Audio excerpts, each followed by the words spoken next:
ਬੱਚਿਓ, ਸਤਿ ਸ਼੍ਰੀ ਅਕਾਲ। Easy learning Punjabi classes ਵਿੱਚ ਨੀਲਮ ਰਹੇਜਾ ਵੱਲੋਂ ਤੁਹਾਡਾ ਸਵਾਗਤ ਹੈ। ਅੱਜ ਆਪਾਂ ਇਸ ਵੀਡੀਓ ਦੇ ਵਿੱਚ 12ਵੀਂ ਜਮਾਤ ਦੀ ਪੰਜਾਬੀ ਦੀ ਪਾਠ ਪੁਸਤਕ ਲਾਜ਼ਮੀ ਪੰਜਾਬੀ ਦਾ ਕਹਾਣੀ ਭਾਗ ਦਾ ਦੂਜਾ ਪਾਠ ਨੀਲੀ ਬਾਰੇ ਪੜ੍ਹਾਂਗੇ। ਨੀਲੀ ਕਹਾਣੀ ਕਰਤਾਰ ਸਿੰਘ ਦੁੱਗਲ ਦੀ ਰਚਨਾ ਹੈ। ਇਹ ਕਹਾਣੀ ਇੱਕ ਗਊ ਦੇ ਮਨੋਭਾਵਾਂ ਨੂੰ ਉਗਾੜਦੀ ਹੈ, ਜੋ ਕਿ ਇੱਕ ਮਾਂ ਹੈ ਤੇ ਆਪਣੀ ਵੱਛੀ ਦੇ ਮਰਨ 'ਤੇ ਉਸ ਦੀ ਮਮਤਾ ਵਲੂੰਧਰੀ ਜਾਂਦੀ ਹੈ, ਪਰ ਗਵਾਲਾ ਉਸ ਦੇ ਮਾਨਸਿਕ ਦੁੱਖ ਨੂੰ ਸਮਝਣ ਤੋਂ ਅਸਮਰਥ ਰਹਿੰਦਾ ਹੈ। ਨੀਲੀ ਕਹਾਣੀ ਦਾ ਜਿਹੜਾ ਵਿਸ਼ਾ ਹੈ ਉਸ ਨੂੰ ਦੋ ਹਿੱਸਿਆਂ ਦੇ ਵਿੱਚ ਵੰਡਿਆ ਗਿਆ ਹੈ। ਜਿਹੜਾ ਪਹਿਲਾ ਵਿਸ਼ਾ ਹੈ ਇਸ ਦਾ ਕਿ ਪਸ਼ੂ ਦਾ ਆਪਣੇ ਬੱਚੇ ਲਈ ਪਿਆਰ ਤੇ ਮੋਹ ਹੈ। ਕਹਾਣੀ ਵਿੱਚ ਨੀਲੀ ਦਾ ਆਪਣੀ ਵੱਛੀ ਦੇ ਬੁੱਲ੍ਹਾਂ ਦੀ ਛੋਹ ਨਾਲ ਹੀ ਦੁੱਧ ਲਾ ਦੇਣਾ, ਪਰ ਉਸ ਦੇ ਮਰ ਜਾਣ ਪਿੱਛੋਂ ਉਸ ਦਾ ਕੁਝ ਦਿਨ ਕੁਝ ਵੀ ਨਾ ਖਾਣਾ ਤੇ ਨਾ ਦੁੱਧ ਦੇਣਾ ਉਸ ਦੇ ਆਪਣੇ ਬੱਚੇ ਨਾਲ ਮੋਹ ਨੂੰ ਪ੍ਰਗਟ ਕਰਦਾ ਹੈ, ਜਿਸ ਤੋਂ ਪਤਾ ਲੱਗਦਾ ਹੈ ਕਿ ਪਸ਼ੂਆਂ ਵਿੱਚ ਵੀ ਮਮਤਾ ਹੁੰਦੀ ਹੈ। ਅਤੇ ਇਸ ਦੇ ਦੂਜਾ ਵਿਸ਼ੇ ਦਾ ਪੱਖ ਇਹ ਹੈ ਕਿ ਮਨੁੱਖ ਦੀ ਵਪਾਰਕ ਰੁਚੀ ਤੇ ਲਾਲਚ ਹੈ, ਜਿਸ ਅਧੀਨ ਉਹ ਪਸ਼ੂਆਂ ਦੀਆਂ ਭਾਵਨਾਵਾਂ ਨੂੰ ਨਾ ਸਮਝਦਾ ਹੋਇਆ ਉਹਨਾਂ ਦਾ ਰੱਜ ਕੇ ਸ਼ੋਸ਼ਣ ਕਰਨਾ ਹੁੰਦਾ ਹੈ। ਜਿਸ ਤਰ੍ਹਾਂ ਗਵਾਲਾ ਨੀਲੀ ਦੇ ਦੁੱਧ ਤੋਂ ਵੱਧ ਪੈਸੇ ਪ੍ਰਾਪਤ ਕਰਨ ਲਈ ਵੱਛੀ ਲਈ ਉਸਦਾ ਦੁੱਧ ਨਹੀਂ ਛੱਡਦਾ ਤੇ ਫਿਰ ਉਹ ਉਦੋਂ ਬੁਰੀ ਤਰ੍ਹਾਂ ਬੇਚੈਨ ਹੁੰਦਾ ਹੈ ਜਦੋਂ ਉਹ ਦੁਖੀ ਅਵਸਥਾ ਵਿੱਚ ਵਿਚਰਦੀ ਦੁੱਧ ਨਹੀਂ ਦਿੰਦੀ। ਗਵਾਲੇ ਦਾ ਉਸਦੇ ਦੁੱਖ ਨਾਲ ਕੋਈ ਮਤਲਬ ਨਹੀਂ, ਸਿਰਫ ਆਪਣੇ ਵਪਾਰ ਤੇ ਲਾਲਚ ਨਾਲ ਹੈ। ਇਸ ਪ੍ਰਕਾਰ ਇਸ ਕਹਾਣੀ ਵਿੱਚ ਜਿਹੜਾ ਵਿਸ਼ਾ ਹੈ ਉਹ ਕਈ ਪਰਤੀ ਹੈ, ਯਾਨੀ ਕਿ ਬਹੁਪਰਤੀ ਹੈ। ਅੱਗੋਂ ਇਸ ਨੂੰ ਅਸੀਂ ਵਿਸਥਾਰ ਦੇ ਵਿੱਚ ਪੜ੍ਹਾਂਗੇ।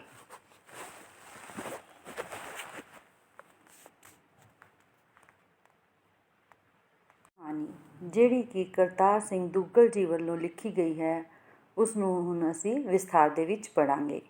ਨੀਲੀ ਰੰਗ ਦੀ ਗੋਰੀ ਸੀ, ਜਿਵੇਂ ਕੋਈ ਮੱਖਣ ਦੇ ਪੇੜੇ ਨੂੰ ਦੁੱਧ ਨਾਲ ਧੋ ਕੇ ਰੱਖੇ। ਸੋਹਣੀ ਸਿਹਤਮੰਦ ਗਾਂ ਦਾ ਦੁੱਧ ਵੀ ਵਧੀਆ ਹੁੰਦਾ ਹੈ। ਗਵਾਲੇ ਦੇ ਢੇਰ ਸਾਰੇ ਡੰਗਰਾਂ ਵਿੱਚੋਂ ਚੁਣ ਕੇ ਮੇਰੀ ਤ੍ਰੀਮਤ ਨੇ ਨੀਲੀ ਨੂੰ ਪਸੰਦ ਕੀਤਾ ਸੀ ਤੇ ਫਿਰ ਇਸ ਦੇ ਦੁੱਧ ਦਾ ਭਾਅ ਚੁਕਾਇਆ ਗਿਆ।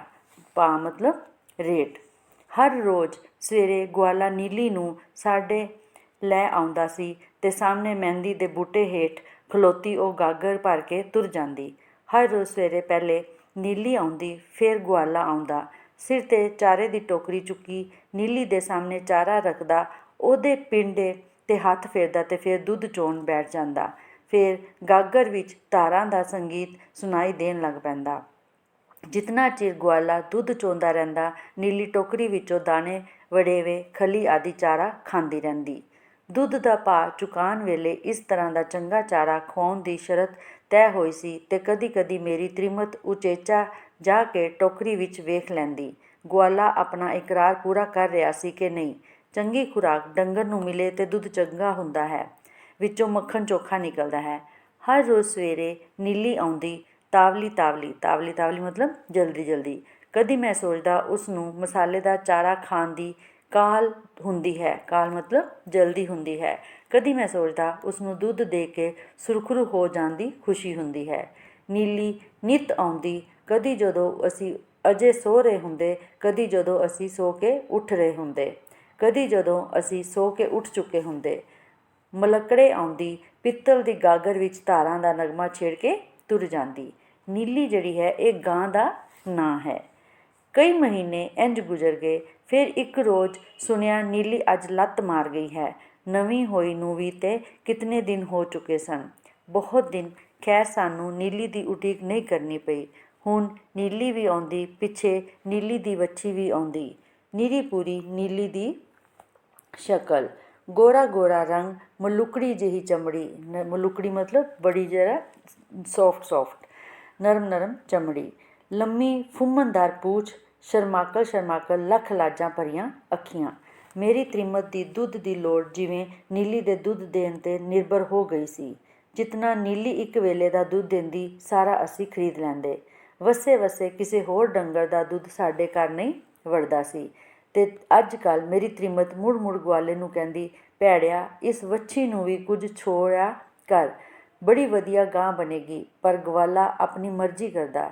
ਜਦੋਂ ਮੇਰੀ ਤ੍ਰੀਮਤ ਉਸ ਨੂੰ ਵੱਛੀ ਬਾਰੇ ਯਾਦ ਕਰਵਾਉਂਦੀ, ਉਹ ਨੱਕ ਵਿੱਚ ਕੁਝ ਗੁਣਗੁਣਾ ਛੱਡਦਾ, ਯਾਨੀ ਗੁਣਗੁਣਾ ਛੱਡਦਾ ਮਤਲਬ ਕੁਝ ਨਾ ਕੁਝ ਹੌਲੀ ਹੌਲੀ ਬੋਲ ਦਿੰਦਾ ਕਿਉਂਕਿ ਵੱਛੀ ਦੇ ਮੂੰਹ ਮਾਰਨ 'ਤੇ ਨੀਲੀ ਦੁੱਧ ਲਾ ਦਿੰਦੀ ਸੀ। ਅੱਜ ਕੱਲ੍ਹ ਗਵਾਲੇ ਨੇ ਮਸਾਲਾ ਹੀ ਲਿਆਉਣਾ ਬੰਦ ਕਰ ਛੱਡਿਆ ਸੀ। ਸਾਡੇ ਸ਼ਿਕਾਇਤ ਕਰਨ 'ਤੇ ਉਹ ਹਮੇਸ਼ਾ ਕਹਿੰਦਾ ਉਹ ਮਸਾਲਾ ਬਕਾਇਦਾ ਖਵਾਉਂਦਾ ਸੀ, ਕੇਵਲ ਵਕਤ ਉਸ ਬਦਲ ਛੱਡਿਆ ਸੀ। ਸ਼ਾਮੀ ਤੂੜੀ ਨਾਲ ਵੀ ਖੁਆ ਛੱਡਦਾ ਸੀ।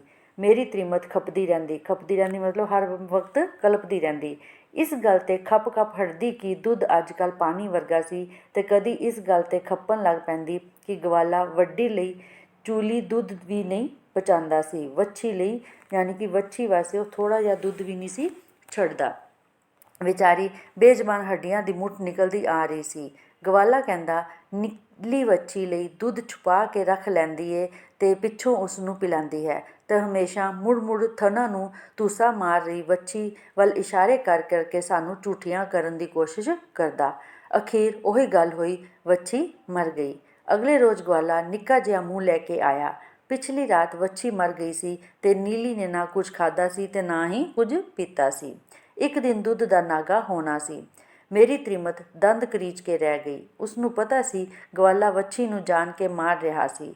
ਪਹਿਲੇ ਵੀ ਤੇ ਨੀਲੀ ਦਾ ਵੱਛਾ ਵੱਛੀ ਕੋਈ ਨਹੀਂ ਸੀ, ਪਰ ਅੱਗੇ ਵੀ ਗਵਾਲੇ ਵਿਚਾਰੇ ਦਾ ਨੁਕਸਾਨ ਹੋ ਰਿਹਾ ਸੀ। ਖਬਰੇ ਗਾਂ ਉੱਕਾ ਹੀ ਲੱਤ ਮਾਰ ਜਾਏ। ਡੰਗਰ ਦਾ ਪਤਾ ਨਹੀਂ ਹੁੰਦਾ। ਲੱਤ ਮਾਰ ਜਾਣਾ ਯਾਨੀ ਕਿ ਦੁੱਧ ਦੇਣਾ ਬੰਦ ਕਰ ਜਾਏ। ਡੰਗਰ ਦਾ ਤਾਂ ਪਤਾ ਨਹੀਂ ਹੁੰਦਾ। ਜੇ ਅਸੀਂ ਚੁੱਪ ਕਰ ਰਹੇ, ਨਾਲੇ ਗਵਾਲੇ ਦੀਆਂ ਅੱਖੀਆਂ ਵਿੱਚ ਅਥਰੂ ਮਤਲਬ ਆਂਸੂ ਤਾਂ ਪਹਿਲੇ ਹੀ ਡੁੱਲ ਪਏ ਕਰਦੇ ਸਨ। ਚੂਲੀ ਦੁੱਧ ਬਚਾਉਣ ਲਈ ਭੈੜੇ ਨੇ ਵੱਛੀ ਨੂੰ ਗਵਾ ਲਿਆ ਸੀ। ਗਵਾਲਾ ਜਦੋਂ ਮੁੜਿਆ, ਮੇਰੀ ਤ੍ਰੀਮਤ ਆਪਣੇ ਹੋਠਾਂ ਵਿੱਚ ਬੁੜਬੁੜਾ ਰਹੀ ਸੀ। ਅਗਲੇ ਰੋਜ਼ ਸਵੇਰੇ ਮੈਂ ਵੇਖਿਆ, ਕੋਠੀ ਦੇ ਸਾਹਮਣੇ ਗੇਟ ਦੇ ਬਾਹਰ ਨੀਲੀ ਆ ਕੇ ਖੜੋ ਗਈ। ਪਿੱਛੇ ਗਵਾਲਾ ਆ ਰਿਹਾ ਸੀ। ਉਹਦੇ ਸਿਰ 'ਤੇ ਮਸਾਲੇ ਦੀ ਟੋਕਰੀ ਸੀ। ਅਕਸਰ ਸਵੇਰੇ ਜਦੋਂ ਨੀਲੀ ਇੰਝ ਆਉਂਦੀ, ਤੁਸ ਮਾਰ ਕੇ ਗੇਟ ਨੂੰ ਖੋਲ੍ਹ ਲੈਂਦੀ ਸੀ। ਤੁਸ ਮਾਰ ਕੇ ਮਤਲਬ ਆਪਣਾ ਸਿਰ ਅੱਗੋਂ ਟੱਕਰ ਮਾਰ ਕੇ ਦਰਵਾਜ਼ੇ ਨਾਲ ਉਹਨੂੰ ਖੋਲ੍ਹ ਦਿੰਦੀ ਸੀ। ਅੱਜ ਚੁਪਾਤੇ ਜਿਹੇ ਆ ਕੇ ਗੇਟ ਦੇ ਬਾਹਰ ਆ ਕੇ ਖੜੋ ਗਈ। ਅਕਸਰ ਜੇ ਕਦੀ ਗੇਟ ਬੰਦ ਹੁੰਦਾ ਤਾਂ ਉਹ ਆਪਣੇ ਸਿੰਗਾਂ ਨਾਲ ਗੇਟ ਨੂੰ ਖੜਕਾਉਣ ਲੱਗ ਪੈਂਦੀ ਸੀ। ਅੱਜ ਉਸਨੇ ਇੰਝ ਨਹੀਂ ਕੀਤਾ। ਵੀਰਾਨ ਪਵਟਿਆਂ ਹੇਠ ਉਦਾਸ ਅੱਖੀਆਂ ਉਹ ਨਿਮੋਝਨ ਆ ਕੇ ਖਲੋ ਗਈ। ਤਾਂਵਲਾ ਗਵਾਲਾ ਆਇਆ। ਤਾਂਵਲਾ ਮਤਲਬ ਜਲਦੀ ਗਵਾਲਾ ਆਇਆ। ਉਸ ਗੇਟ ਖੋਲ੍ਹਿਆ। ਉਹਦੇ ਪਿੱਛੇ ਨੀਲੀ ਆਈ। ਗਿਣ ਕੇ ਕਦਮ ਰੱਖ ਰਹੀ ਸੀ। ਬਰਾਂਡੇ ਵਿੱਚ ਮੈਂ ਖਲੋਤਾ ਸਾਂ। ਕੋਲ ਮੇਰੀ ਤ੍ਰੀਮਤ ਖਲੋਤੀ ਸੀ। ਮੇਰੀ ਤ੍ਰੀਮਤ ਦੇ ਕੁੱਛੜ ਸਾਡੀ ਬੱਚੀ ਸੀ। ਹੁਣਮਲੀਆਂ ਭਰ ਰਹੀ, ਉਛਲ ਪੈ ਰਹੀ, ਕਿਲਕਾਰੀਆਂ ਮਾਰ ਰਹੀ। ਮਹਿੰਦੀ ਦੇ ਬੂਟੇ ਹੇਠ ਗਵਾਲੇ ਨੇ ਮਸਾਲੇ ਦੀ ਟੋਕਰੀ ਲਿਆ ਰੱਖੀ ਅਤੇ ਉਹ ਹੱਥ ਮਾਰ ਕੇ ਖਲੀ ਦੀ ਖੱਟੀ ਖੁਸ਼ਬੂ ਨੂੰ ਖਿਲਾਰਨ ਲੱਗ ਪਿਆ। ਨੀਲੀ ਅਜੇ ਵੀ ਨਹੀਂ ਪਹੁੰਚੀ ਸੀ। ਫਿੱਕੜਾਂ ਵਿੱਚ ਗੜੂੰਦ, ਉਖੜੇ ਕਦਮ, ਬੇਦਿਲੇ ਪੈਰ ਉਹ ਆ ਰਹੀ ਸੀ। ਮਹਿੰਦੀ ਹੇਠ ਆ ਕੇ ਉਹ ਖੜੋ ਗਈ। ਉਸ ਟੋਕਰੀ ਵੱਲ ਵੇਖਿਆ ਤੱਕ ਨਹੀਂ। ਗਵਾਲੇ ਨੇ ਮਸਾਲੇ ਵਿੱਚ ਫੇਰ ਆਪਣੀ ਬਾਂਹ ਫੇਰੀ ਅਤੇ ਟੋਕਰੀ ਨੂੰ ਉਛਾਲ ਕੇ ਵੜੇਵਿਆਂ ਨੂੰ ਵਿਖਾਇਆ, ਦਾਣੇ ਨੂੰ ਵਿਖਾਇਆ। ਇਸ ਵਾਰ ਖਲੀ ਦੀ ਖੁਸ਼ਬੂ ਸਾਡੇ ਤੱਕ ਬਰਾਂਡੇ ਵਿੱਚ ਵੀ ਆਈ। ਨੀਲੀ ਅੱਗੇ ਹੋਈ, ਫਿਰ ਰੁਕ ਗਈ, ਫਿਰ ਅੱਗੇ ਹੋਈ। ਮੁੜ ਉਹ ਮੂੰਹ ਮੋੜ ਲਿਆ। ਕਿਤਨਾ ਚਿਰ ਜਿਵੇਂ ਸੋਚਦੀ ਰਹੀ। ਸਾਹਮਣੇ ਟੋਕਰੀ ਵਿੱਚ ਪੀਲਾ ਦਾਣਾ ਸੀ। ਇੱਧਰੋਂ ਖਾਓ, ਉੱਧਰ ਹਜਮ ਹੋ ਜਾਏ। ਨਾਲੇ ਖਲੀ ਖਾਓ ਤੇ ਭੁੱਖ ਕਿਤਨੀ ਲੱਗਦੀ ਹੈ। ਪਰ ਅੱਜ ਨੀਲੀ ਤੋਂ ਕੁਝ ਖਾਧਾ ਨਹੀਂ ਸੀ ਜਾ ਰਿਹਾ। ਗਵਾਲਾ ਨੀਲੀ ਦੇ ਸਿਰ 'ਤੇ ਹੱਥ ਫੇਰਨ ਲੱਗ ਪਿਆ, ਮੂੰਹ ਨਾਲ ਉਹਨੂੰ ਪੁਚਕਾਰਨ ਲੱਗ ਪਿਆ। ਕਿਤਨਾ ਚਿਰ ਇੰਝ ਕਰਦਾ ਰਿਹਾ। ਟੋਕਰੀ ਕੋਲ ਬੈਠ ਕੇ ਉਸ ਫਿਰ ਵੇਖਿਆ। ਖਲੀ ਦੀ ਖੁਸ਼ਬੂ ਫਿਰ ਉੱਠੀ। ਨੀਲੀ ਦੀ ਜਿਵੇਂ ਅੱਬੜ ਵਾਹੇ ਗਰਦਨ ਉਸ ਪਾਸੇ ਮੁੜ ਗਈ। ਆਪ ਹੀ ਆਪ ਉਸਦਾ ਕਦਮ ਜਿਵੇਂ ਅੱਗੇ ਪਿਆ ਅਤੇ ਉਸ ਟੋਕਰੀ ਵਿੱਚ ਆਪਣੀ ਬੁਬਨੀ ਨੂੰ ਛੱਡ ਦਿੱਤਾ। ਕਿਤਨਾ ਚਿਰ ਇੰਝ ਉਹਦਾ ਮੂੰਹ ਮਸਾਲੇ ਵਿੱਚ ਪਿਆ ਰਿਹਾ, ਪਰ ਨੀਲੀ ਤੋਂ ਕੁਝ ਖਾਧਾ ਨਹੀਂ ਗਿਆ। ਅੱਜ ਨੀਲੀ ਤੋਂ ਕੁਝ ਨਹੀਂ ਖਾਧਾ ਜਾ ਰਿਹਾ ਸੀ ਅਤੇ ਫਿਰ ਨੀਲੀ ਨੇ ਆਪਣੀ ਬੁਬਨੀ ਨੂੰ ਚੁੱਕ ਲਿਆ, ਯਾਨੀ ਕਿ ਮੂੰਹ ਆਪਣੇ ਨੂੰ ਪਿਛਾਂਹ ਕਰ ਲਿਆ, ਗਰਦਨ ਨੂੰ ਟੋਕਰੀ ਵੱਲੋਂ ਮੋੜ ਲਿਆ ਅਤੇ ਜਿਵੇਂ ਉੱਧਰ ਕੰਡ ਕਰਕੇ ਖਲੋ ਗਈ। ਕੰਡ ਦਾ ਮਤਲਬ ਆਪਣੀ ਪਿੱਠ ਕਰਕੇ ਉੱਧਰ ਨੂੰ ਮੂੰਹ ਪਰਲੀ ਸਾਈਡ 'ਤੇ ਮੂੰਹ ਕਰਕੇ ਖਲੋ ਗਈ। ਪਰੇਸ਼ਾਨ ਨਜ਼ਰਾਂ ਗਵਾਲੇ ਨੇ ਸਾਡੇ ਵੱਲ ਵੇਖਿਆ ਅਤੇ ਬੇਵੱਸ ਟੋਕਰੀ ਨੂੰ ਸਿਰ 'ਤੇ ਚੁੱਕੀ ਉਹ ਮੁੜ ਪਿਆ। ਪਿੱਛੇ ਉਹਦੇ ਨੀਲੀ ਤੁਰ ਪਈ। ਚੂਲੀ ਦੁੱਧ ਬਚਾਉਣ ਲਈ ਭੈੜੇ ਨੇ ਵੱਛੀ ਗਵਾ ਲਈ ਹੈ। ਮੇਰੀ ਤ੍ਰੀਮਤ ਨੇ ਆਪਣੇ ਹੋਠਾਂ ਵਿੱਚ ਮੁੜ ਬੁੜਬੁੜਾਇਆ ਅਤੇ ਫਿਰ ਅੰਦਰ ਨੌਕਰ ਨੂੰ ਕਹਿਣ ਤੁਰ ਗਈ ਕਿ ਡੇਅਰੀ ਤੋਂ ਜਾ ਕੇ ਉਹ ਦੁੱਧ ਲੈ ਆਵੇ। ਸਾਡੀ ਬੱਚੀ ਹੁਣ ਮੇਰੀ ਛਾਤੀ ਨਾਲ ਲੱਗੀ ਹੋਈ ਸੀ ਅਤੇ ਬਰਾਂਡੇ ਵਿੱਚ ਟਹਿਲਦਾ ਮੈਂ ਦੂਰ ਸੜਕ 'ਤੇ ਅੱਗੇ ਗਵਾਲੇ ਨੂੰ ਜਾਂਦਾ ਵੇਖ ਰਿਹਾ ਸੀ। ਉਹਦੇ ਪਿੱਛੇ ਨੀਲੀ ਸੀ, ਜਿਵੇਂ ਕੋਈ ਹਨੇਰੇ ਵਿੱਚ ਗਰੋਲੇ ਦਿੰਦਾ ਰਾਹ ਟੋਲਦਾ ਜਾ ਰਿਹਾ ਹੋਵੇ। ਢੋਲਦਾ ਮਤਲਬ ਲੱਭਦਾ ਜਾ ਰਿਹਾ ਹੋਵੇ। ਨਾਲੇ ਡੇਅਰੀ ਤੋਂ ਗਊ ਦਾ ਤਨ ਗੋਹਾ ਵੀ ਲੈ ਆਵੀਂ, ਕੱਲ੍ਹ ਸੰਗਰਾਂਦ ਦੇ ਚੌਕਾ ਲਿੰਬਣਾ ਹੋਵੇਗਾ। ਮੇਰੀ ਤ੍ਰੀਮਤ ਅੰਦਰ ਨੌਕਰ ਨੂੰ ਸਮਝਾ ਰਹੀ ਸੀ। ਤ੍ਰੀਮਤ ਮਤਲਬ ਉਸਦੀ ਪਤਨੀ। ਅਤੇ ਮੈਂ ਅਜੇ ਵੀ ਦੂਰ ਸੜਕ 'ਤੇ ਜਾ ਰਹੀ ਨੀਲੀ ਵੱਲ ਵੇਖ ਰਿਹਾ ਸਾਂ, ਜਿਵੇਂ ਪੋਤਲੇ ਪਾਣੀ ਵਿੱਚ ਸੁੱਕੀ ਗੇਲੀ ਡਿਕਡੋਲੇ ਖਾਂਦੀ ਹੈ, ਜਿਵੇਂ ਬਿਖਰੇ ਪੈਂਡਿਆਂ ਵਿੱਚ ਅਣਖੀਲੀਆਂ ਹੰਝੂ, ਕੱਟੀ ਹੋਈ ਗੁੱਡੀ ਵਾਂਗ ਯਾਨੀ ਕਿ ਪਤੰਗ ਵਾਂਗ, ਕੱਟੀ ਹੋਈ ਪਤੰਗ ਵਾਂਗ ਜਿਵੇਂ ਟੈਨ ਟੈਨ ਕਰ ਰਹੀ ਹੋਵੇ, ਯਾਨੀ ਕਿ ਡਿੱਗਦੀ ਪਈ ਹੋਵੇ। ਉਹ ਅੱਖੀਓਂ ਓਹਲੇ ਹੋ ਰਹੀ ਸੀ। ਓਹਲੇ ਮਤਲਬ ਉਹ ਅੱਖਾਂ ਤੋਂ ਦੂਰ ਹੋ ਰਹੀ ਸੀ। ਤੇਜ਼ ਤੇਜ਼ ਆ ਜਾ ਰਹੇ ਲੋਕਾਂ ਵਿੱਚ ਗੁੰਮਦੀ ਜਾ ਰਹੀ ਸੀ। ਸੜਕ 'ਤੇ ਕਈ ਲੋਕੀ ਕਿਤਨੇ ਤੇਜ਼ ਤੁਰਦੇ ਹਨ। ਅਗਲੇ ਰੋਜ਼ ਅਜੇ ਮੂੰਹ ਝਾਖੜਾ ਹੀ ਸੀ ਕਿ ਮੈਂ ਵੇਖਿਆ ਸਾਹਮਣੇ ਕੋਠੀ ਦਾ ਗੇਟ ਖੁੱਲ੍ਹਿਆ। ਅੱਗੇ ਅੱਗੇ ਗਵਾਲਾ ਸੀ, ਸਿਰ 'ਤੇ ਮਸਾਲੇ ਦੀ ਟੋਕਰੀ ਚੁੱਕੀ, ਅਤੇ ਉਹਦੇ ਪਿੱਛੇ ਨੀਲੀ ਸੀ, ਮੂੰਹ ਚੁੱਕੀ ਜਿਵੇਂ ਖਲੀ ਦੀ ਖੱਟੀ ਖੁਸ਼ਬੂ ਸੁੰਘ ਰਹੀ ਹੋਵੇ, ਯਾਨੀ ਕਿ ਖੁਸ਼ਬੂ ਲੈ ਰਹੀ ਹੋਵੇ। ਮੈਂ ਸੋਚਿਆ ਗਵਾਲੇ ਨੇ ਮੈਦਾਨ ਮਾਰ ਲਿਆ ਹੈ। ਅਤੇ ਉਹੀ ਗੱਲ ਹੋਈ। ਮਹਿੰਦੀ ਦੇ ਰੁੱਖ ਥੱਲੇ, ਰੁੱਖ ਮਤਲਬ ਦਰਖਤ ਦੇ ਹੇਠਾਂ ਆ ਕੇ ਟੋਕਰੀ ਰੱਖੀ ਹੀ ਸੀ ਕਿ ਨੀਲੀ ਅੱਗੇ ਵੱਧ ਕੇ ਟੋਕਰੀ ਵਿੱਚ ਮੂੰਹ ਮਾਰਨ ਲੱਗ ਪਈ। ਕੁਝ ਚਿਰ ਉਸਨੂੰ ਇੰਝ ਮਸਾਲਾ ਖਾਂਦੀ ਨੂੰ ਵੇਖ ਗਵਾਲਾ ਗਾਗਰ ਫੜ ਨੀਲੀ ਕੋਲ ਬੈਠ ਗਿਆ। ਨੀਲੀ ਪਰੇ ਹੋ ਗਈ। ਗਵਾਲੇ ਨੇ ਮੁੜ ਕੇ ਉਸਦੇ ਮੂੰਹ ਵੱਲ ਵੇਖਿਆ, ਟੋਕਰੀ ਵਿੱਚ ਮੂੰਹ ਦਿੱਤੀ ਮਸਾਲਾ ਤੇ ਖਾ ਰਹੀ ਸੀ। ਗਵਾਲਾ ਫਿਰ ਨੀਲੀ ਵੱਲ ਜਰਾ ਖਿਸਕਿਆ। ਨੀਲੀ ਹੋਰ ਪਰੇ ਹੋ ਗਈ। ਗਵਾਲਾ ਹਾਰ ਕੇ ਉੱਠ ਖਲੋਤਾ। ਨੀਲੀ ਮਸਾਲੇ ਦੀ ਟੋਕਰੀ ਵਿੱਚ ਆਪਣੀ ਬੂਮਣੀ ਜਮਾਈ ਹੌਲੇ ਹੌਲੇ ਮਸਾਲਾ ਖਾਂਦੀ ਜਾ ਰਹੀ ਸੀ। 3 ਦਿਨ ਦੀ ਭੁੱਖੀ ਸੀ। ਗਵਾਲਾ ਉਹਦੇ ਪਿੰਡੇ 'ਤੇ ਹੱਥ ਫੇਰਨ ਲੱਗ ਪਿਆ। ਪਿੰਡਾ ਮਤਲਬ ਉਸਦੇ ਸਰੀਰ 'ਤੇ। ਕਿਤਨਾ ਚਿਰ ਲਾਡ ਨਾਲ ਉਹਦੀ ਪਿੱਠ 'ਤੇ ਆਪਣੇ ਪੋਟਿਆਂ ਨੂੰ ਫੇਰਦਾ ਰਿਹਾ। ਵਿੱਚ ਵਿੱਚ ਮੂੰਹ ਨਾਲ ਉਹਨੂੰ ਪੁਚਕਾਰਨ ਵੀ ਲੱਗ ਜਾਂਦਾ। ਮੁੜ ਮੁੜ ਉਹਨੂੰ ਨੀਲ ਨੀਲ ਕਹਿ ਕੇ ਬੁਲਾਉਂਦਾ। ਕੋਈ 5 ਮਿੰਟ ਉਹ ਇੰਝ ਹੀ ਕਰਦਾ ਰਿਹਾ। ਫਿਰ ਗਵਾਲਾ ਪੋਲੇ ਜਿਹੇ ਨੀਲੀ ਬੈਲ ਥੱਲੇ ਬੈਠ ਗਿਆ। ਹੁਣ ਨੀਲੀ ਮਸਾਲਾ ਜਰਾ ਤੇਜ਼ੀ ਨਾਲ ਖਾ ਰਹੀ ਸੀ। ਉਹ ਹਿੱਲੀ ਨਹੀਂ। ਇੱਕ ਨਜ਼ਰ ਉਹਦੇ ਮੂੰਹ ਵੱਲ ਵੇਖ ਕੇ ਗਵਾਲੇ ਨੇ ਨੀਲੀ ਦੇ ਥਣਾਂ ਵੱਲ ਹੱਥ ਵਧਾਇਆ। ਨੀਲੀ ਲੱਤ ਛੱਡ ਕੇ ਪਰੇ ਹੋ ਗਈ। ਗਵਾਲਾ ਫਿਰ ਆਪਣਾ ਜਿਹਾ ਮੂੰਹ ਲੈ ਕੇ ਉੱਠ ਖਲੋਤਾ। ਮਸਾਲਾ ਤੇ ਖਾਂਦੀ ਜਾ ਰਹੀ ਸੀ, ਪਰ ਦੁੱਧ ਦਾ ਨਾਂ ਨਹੀਂ ਲੈਣ ਦਿੰਦੀ ਸੀ। ਗਵਾਲਾ ਅੱਗੇ ਹੋ ਕੇ ਨੀਲੀ ਦੇ ਨਿੱਕੇ ਨਿੱਕੇ ਸਿੰਗਾਂ ਨੂੰ ਸਹਿਲਾਣ ਲੱਗਾ। ਫਿਰ ਉਹਦੀ ਲੰਮੀ ਗਰਦਨ ਨੂੰ ਆਪਣੀਆਂ ਉਂਗਲੀਆਂ ਨਾਲ ਪਲੋਸਣ ਲੱਗ ਪਿਆ। ਕਿਤਨਾ ਚਿਰ ਇੰਝ ਕਰਦਾ ਰਿਹਾ। ਗਰਦਨ ਨੂੰ ਲਡਿਆਂਦਾ ਲਡਿਆਂਦਾ ਗਵਾਲਾ ਪਿੱਠ ਦੇ ਪੋਲੇ ਪੋਲੇ ਹੱਥ ਫੇਰਨ ਲੱਗ ਪਿਆ। ਪਿੱਠ 'ਤੇ ਹੱਥ ਫੇਰਦਾ ਉਹ ਨੀਲੀ ਦੀ ਪੂਛ ਨਾਲ ਖੇਡਦਾ ਰਿਹਾ। ਇੰਝ ਪਿਆਰਦਾ ਫਿਰ ਉਹ ਮਲਕਨੇ ਹੀ ਨੀਲੀ ਹੇਠ ਬੈਠ ਗਿਆ। ਕਿਤਨਾ ਚਿਰ ਬੈਠ ਪੂਛ ਨੂੰ ਮਲਦਾ ਰਿਹਾ। ਨੀਲੀ ਦੀਆਂ ਪਿਛਲੀਆਂ ਟੰਗਾਂ 'ਤੇ ਗੋਹੇ ਦੀਆਂ ਛਿੱਟਾਂ ਨੂੰ ਪੋਟਿਆਂ ਨਾਲ ਲਾਂਦਾ ਰਿਹਾ, ਅਤੇ ਫਿਰ ਉਸ ਭਗਵਾਨ ਦਾ ਨਾਂ ਲੈ ਕੇ ਉਹਦੇ ਇੱਕ ਥਣ ਨੂੰ ਪੋਲੇ ਜਿਹੇ ਫੜਿਆ। ਨੀਲੀ ਨੇ ਤਰਬਕ ਕੇ ਜ਼ੋਰ ਦੀ ਲੱਤ ਛੱਡੀ ਅਤੇ ਫੁੰਕਾਰਦੀ ਹੋਈ ਪਰੇ ਹਟ ਗਈ। ਗਵਾਲਾ ਕ੍ਰੋਧ ਵਿੱਚ ਉੱਠਿਆ। ਇੱਕ ਨਜ਼ਰ ਉਸ ਨੀਲੀ ਵੱਲ ਵੇਖਿਆ। ਉਹਦੀਆਂ ਨਜ਼ਰਾਂ ਵਿੱਚ ਗਜ਼ਬ ਸੀ। ਇੱਕ ਸਾਹ ਨੀਲੀ ਮਸਾਲੇ ਨੂੰ ਖਾ ਰਹੀ ਸੀ, ਜਿਵੇਂ ਕੁਝ ਹੋਇਆ ਵੀ ਨਹੀਂ ਹੁੰਦਾ। ਅਤੇ ਗਵਾਲੇ ਨੇ ਅੱਗੇ ਵੱਧ ਕੇ ਮਸਾਲੇ ਦੀ ਟੋਕਰੀ ਨੂੰ ਖੋਹ ਲਿਆ ਅਤੇ ਉਸ ਨੇ ਸਿਰ 'ਤੇ ਰੱਖ ਤੇਜ਼ ਤੇਜ਼ ਕਦਮ ਮੁੜ ਤੁਰ ਪਿਆ। ਨੀਲੀ ਉੱਥੇ ਦੀ ਉੱਥੇ ਖਲੋਤੀ ਗਰਦਨ ਮੋੜ ਗਵਾਲੇ ਨੂੰ ਵੇਖਣ ਲੱਗ ਪਈ। ਉਹ ਤੇ ਮਸਾਲੇ ਦੀ ਟੋਕਰੀ ਚੁੱਕੀ ਵਾਹੋ ਵਾਹੀ ਜਾ ਰਿਹਾ ਸੀ, ਯਾਨੀ ਕਿ ਜਲਦੀ ਜਲਦੀ ਅਗਾਂਹ ਨੂੰ ਜਾ ਰਿਹਾ ਸੀ। ਦੂਰ ਕੋਠੀ ਦੇ ਗੇਟ ਕੋਲ ਜਦੋਂ ਉਹ ਪੁੱਜਾ, ਨੀਲੀ ਉੜੀਕੀ, ਜਿਵੇਂ ਉਸ ਨੂੰ ਬੁਲਾ ਰਹੀ ਹੋਵੇ।